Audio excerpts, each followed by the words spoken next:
NICVT میں غیر قانونی تقرریوں کا انکشاف، اہم عہدوں پر خلاف قواعد تعیناتیاں سامنے آ گئی ہیں۔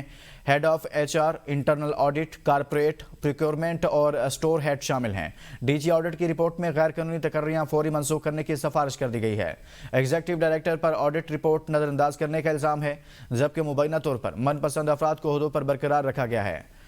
اسی بارے میں مزید بات کریں گے نمائندہ ABN نیوز نبیل میر جس سے۔ جی نبیل، مزید بتائے گا، NICVT میں غیر قانونی تقرریوں کا انکشاف ہوا ہے؟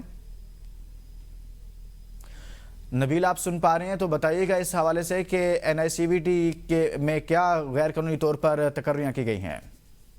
جی بالکل، NICVT میں غیر قانونی تقریروں کا انکشاف ہوا ہے۔ قومی ادارہ امراض قلب NICVT کراچی میں اہم عہدوں پر خلاف قواعد تعیناتی سامنے آ گئی ہے۔ DG آڈٹ کی رپورٹ کے مطابق متعدد افسران کو قواعد ضابط کے برخلاف اہم ذمہ داریاں سونپی گئی ہے، جن میں head of HR، internal audit, corporate اور اسٹور ڈپارٹمنٹ شامل ہے۔ رپورٹ میں غیر قانونی تقرریاں فوری منسوخ کرنے اور ذمہ داروں کے خلاف کارروائی کی سفارش کی گئی ہے۔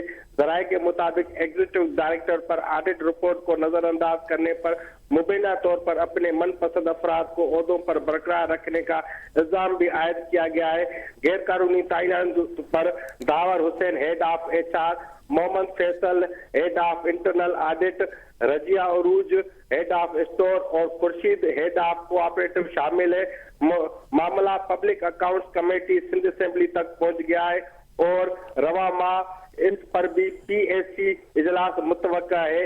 آڈٹ رپورٹ میں 2016 سے اب تک ان عہدوں پر تعینات افسران کو دی جانے والی رقم واپس لینے کی بھی سفارش کی گئی ہے، جس کے تحت ہر فرد سے کروڑ روپے کی ریکوری کا امکان ظاہر کیا گیا ہے۔ متعلقہ اداروں سے فوری کارروائی کا مطالبہ کیا جا رہا ہے۔ جی بہت شکریہ، اس متعلق نبیل میر جات بتا رہے تھے۔